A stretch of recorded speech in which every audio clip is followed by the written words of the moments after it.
Hello guys, welcome back to my YouTube channel Sandeep Mac creators.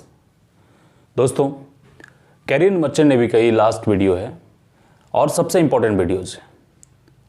इस video में हम बात करेंगे वो कौन सी बेस्ट कॉलेजेस हैं जिससे आप जीपी रेटिंग का कोर्स या डीएनएस का कोर्स करके अच्छी प्लेसमेंट और अच्छी नौकरी ले सकते हैं। आज हम बात करेंगे मर्चेंट नेवी में ऑफिसर बनने के लिए कौन कौन सी कंप्लीट प्रोसेस है और क्या स्ट्रगल्स है। तो दोस्तों चलिए शुरू करते हैं। दोस्तों, यदि हम कॉलेजेस की बात करें तो आप डीजी शिपिंग की वेबसाइट पर जाएंगे और सर्च करेंगे www.dgShipping.gov.in में। ये वेबसाइट जैसे आप ओपन करेंगे एक पेज ओपन होगा मैरीटाइम ट्रेनिंग करके। इस पर आप क्लिक करके आप चेक कर सकते हैं। इसमें आप जैसे ही क्लिक करेंगे बहुत सारी कॉलेजेस आपको दिखने लगेगी, बट इसमें से बहुत सारी कॉलेजेस तो ऐसी होगी जो बंद हो चुकी है, और यदि ओपन भी है तो आपसे कोर्सेस करा के आपको प्लेसमेंट देगी, नौकरी देगी या नहीं, इसका कोई गारंटी नहीं। मैं आपको 3-4 कॉलेजेस सजेस्ट करूंगा जो ठीक ठाक प्लेसमेंट कराती है। इसमें नंबर 1 है नुसी मैरीटाइम एकेडमी जो कि गोवा में है। उसके बाद आती है टीएस रहमान जो कि नुसी का टक्कर का एकेडमी है।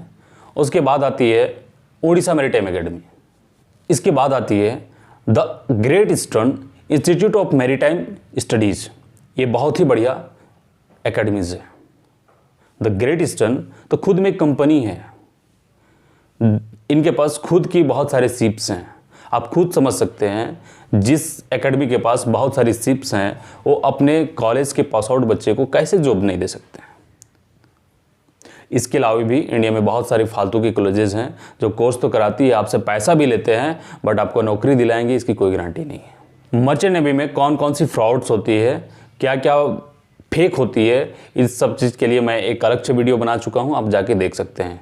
मर्चेंट नेवी में क्या एज चाहिए, क्या क्वालिफिकेशन चाहिए, इसके लिए मैं एक अलग से वीडियो बनाया हूं, आप उससे भी जाके देख सकते हैं। मर्चेंट नेवी में जाने के लिए आपका एज, आपका क्वालिफिकेशन, आपका फिटनेस क्या रिक्वायरमेंट होती है, इसके लिए मैं एक अलग से वीडियो बनाया हूँ। मेरा लास्ट वीडियो आप जाके देख लीजिएगा। यदि आपका 12th PCM में 60% मार्क्स है और थोड़ी बहुत आप इंग्लिश बोल लेते हैं तो आप आईमू का एग्ज़ाम दीजिए, जिसका फुल फॉर्म है इंडियन मैरीटाइम यूनिवर्सिटी। ये यूनिवर्सिटी साल में 2 बार एग्ज़ाम्स लेती है, जिसे हम IMU CEAT कहते हैं, जिसका फुल फॉर्म है Indian Maritime University Common Eligibility Test. इसका साल में 2 बार एग्ज़ाम्स होती हैं। एक होता है अगस्त बैच के लिए और दूसरी होती है फरवरी बैच के लिए। जो फरवरी बैच और अगस्त बैच होती है जिसका नाम होता है DNS, जो बैच फरवरी में स्टार्ट होती है उसका एग्ज़ाम्स जनवरी में हो जाती है, जिसका फॉर्म आपको दिसंबर में मिल जाएंगे। और जो बैच अगस्त में स्टार्ट होती है उसका एग्ज़ाम्स जुलाई में हो जाती है और उसका फॉर्म आपको जून में ही मिल जाएंगे। इसका जो रिजल्ट है वो 5 दिन के अंदर आ जाती है और इसमें आपको एक रैंक कार्ड मिलती है। उस रैंक कार्ड का होना बहुत ज़रूरी है आपको DNS में एडमिशन लेने के लिए। देखिए, शिप में 2 डिपार्टमेंट होती है ऑफिसर बनने के लिए। नंबर 1 है डेक साइड, नंबर 2 है इंजन साइड। बट आज हम बात करेंगे डेक साइड के बारे में। जैसे ही आप ट्रेनिंग स्टार्ट करते हैं, इस ट्रेनिंग का नाम है 1 year deck cadet pre C courses. इसका मतलब क्लियर है, प्री मतलब पहले, सी मतलब समुद्र, कोर्स मतलब कोर्सेस, मतलब समुद्र में जाने से पहले का कोर्स। आज के डेट में इस ट्रेनिंग का जो चार्जेस हैं वो अबाउट 4 to 5 लाख होती है। हर कॉलेज की डिफरेंस चार्ज हो सकती है, बट एवरेज जो चार्जेस है वो 4 to 5 लाख है। ये 1 ईयर का आपका ट्रेनिंग चार्ज होती है, जिसमें आपका एकोमोडेशन, आपका फूड, आपका यूनिफॉर्म, आपका बुक्स, ये सारी चीज़ें फ्री होती है। वहाँ के जो कैप्टन्स होते हैं वो आपसे क्लासेस लेते हैं। और क्लास जो होती है 9 to 5 की होती है, जिसमें आप बीच में लंच वगैरह भी होती है, जिसमें आपको बताया जाता है नेविगेशन के बारे में, रोड ऑफ रूल्स के बारे में। और मॉर्निंग में आपका जो होती है PT ड्रिल्स भी होती है और इवनिंग में स्पोर्ट टाइम्स होते हैं। आपका एक कंप्लीट ट्रेनिंग होती है 1 ईयर का, क्योंकि आप शिप में जाने वाले हैं तो उससे पहले आपको प्रैक्टिकली शिप दिखाई जाएगी। उसमें जो इक्विपमेंट होते हैं उसके नाम से बताए जाएंगे, जैसे लाइफ बॉय, लाइफ जैकेट वगैरह, फायर फाइटिंग वगैरह के नाम से आपको बताए जाते हैं, उसके बारे में आपको डेमो दिखाई जाती है। जब ये कोर्स कंप्लीट होगा तो आपको मिलेगा DNS, diploma in nautical science. Nautical science में आपको डिप्लोमा मिल जाएगा और साथ ही मिलेगा आपको CDC, कंटिन्यूअस डिस्चार्ज सर्टिफिकेट। किसी भी शिप में चढ़ने के लिए आपको CDC का होना आवश्यक है। ये एक तरह का प्रूफ है कि आप वो सारी बेसिक कोर्सेज कंप्लीट कर रखी है। इसके बाद आपको 18 मंथ का शिप पे सेलिंग करनी होगी एज अ डेक कैडेट। ये आपकी कंपनी के ऊपर डिपेंड करती है कि आपको 6-6 का 3 कॉन्ट्रैक्ट मरवा दे या तो फिर 9-9 का 2 कॉन्ट्रैक्ट मरवा दे। जैसी भी तरह से आपको 18 मंथ कंप्लीट करना है। इस 18 मंथ में जो आप शिप पे सेलिंग करेंगे उसमें आपको कुछ स्टाइफन भी मिलेंगे, कुछ पैसे मिलेंगे। वो एवरेज $600 to $700। अगर हम इंडियन रुपीज़ में बात करें तो लगभग 40 से 50,000 रुपया पर मंथ आपको मिलेंगे। 18 मंथ में आप शिप पे प्रैक्टिकल चीज़ों को सीखोगे। आप ऑफिसर्स के साथ रहेंगे, आप कैप्टन्स के साथ रहेंगे। आप सीखेंगे कि कैसे नेविगेशन सीट की जाती है, कैसे रेडियो सेट की जाती है, कैसे आप शिप को चलाते हैं। इन सारे चीज़ों को आप प्रैक्टिकली सीखेंगे और देखेंगे। इसके अलावा भी आपको डेक में बहुत सारी चीज़ें देखने सीखने को मिलेगी। इस 18 मंथ कंप्लीट के बाद आप घर आओगे। घर आने के बाद आपको 4 मंथ का फाउंडेशन कोर्स करनी पड़ेगी। इसमें लगभग आपको 1 लाख तक की खर्च होगी। इसके बाद आपका रिटन एग्ज़ाम होगा। उस एग्ज़ाम में आपको वही क्वेश्चंस वगैरह पूछे जाएंगे जो आपने शिप में देखी थी और वो जो 4 मंथ की फाउंडेशन कोर्स की थी। ये एग्ज़ाम क्लियर करने के बाद आपको फिर से 3 ओरल एग्ज़ाम्स होंगे, लाइक इंटरव्यू की तरह। आपसे ऑफिसर रैंक के जो बंदे होंगे वो आपसे क्वेश्चन करेंगे और आपको वर्बली उसका आंसर देना है। यदि आप एक बार में ये इंटरव्यू क्रैक कर लेते हैं तो ठीक है, अदरवाइज़ आप 2 बार में कर सकते हैं, 3 बार में कर सकते हैं। ये हर 2-2 महीने में चलते रहते हैं।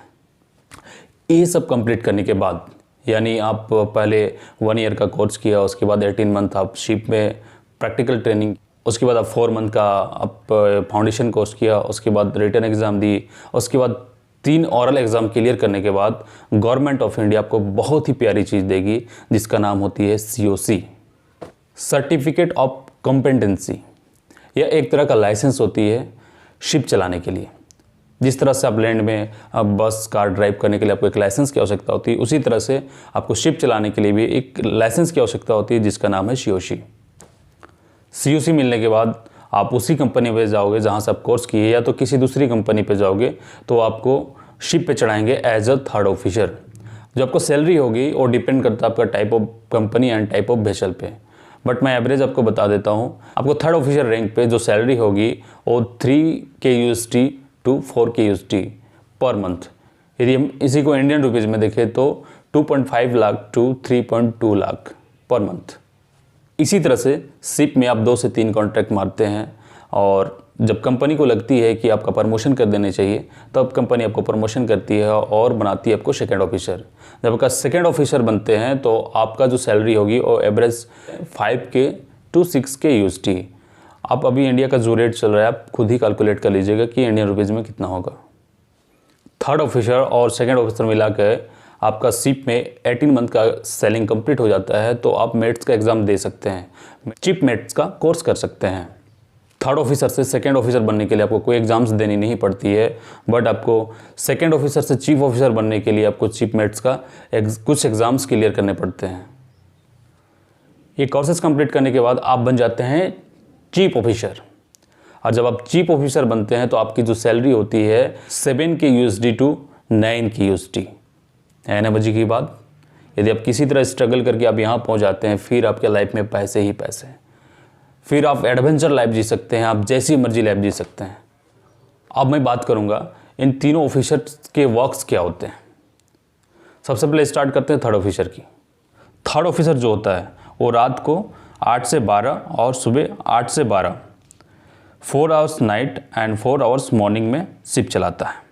इसके अलावा fire fighting, life saving equipment जैसे लाइफ बॉय, लाइफ जैकेट, इन सारी चीज़ों का देखरेख करता है। 2nd ऑफिसर का वर्क है रात को 12 से 4 शिप चलाना और दोपहर को 2 से 4 PM तक शिप चलाना। टोटल 8 आवर्स शिप चलाते हैं, नाइट में 4 आवर्स एंड डे में 4 आवर्स। इसके अलावा जो चार्ट्स होती है, जो रोड ऑफ रूल्स होती है, जो नेविगेशन होती है, उसको सेट करना, ये सारी वर्क जो है 2nd ऑफिसर की होती है। अब बात करते हैं चीफ ऑफिसर की। चीफ ऑफिसर का वर्क है शाम को 4 से 8 शिफ्ट चलाना और मॉर्निंग में 4 से 8 ये शिफ्ट चलाते हैं। ये भी टोटल 8 आवर्स शिफ्ट चलाते हैं। इसके अलावा डे में जो भी वर्क्स होती है वो चीफ ऑफिसर डिसाइड करते हैं।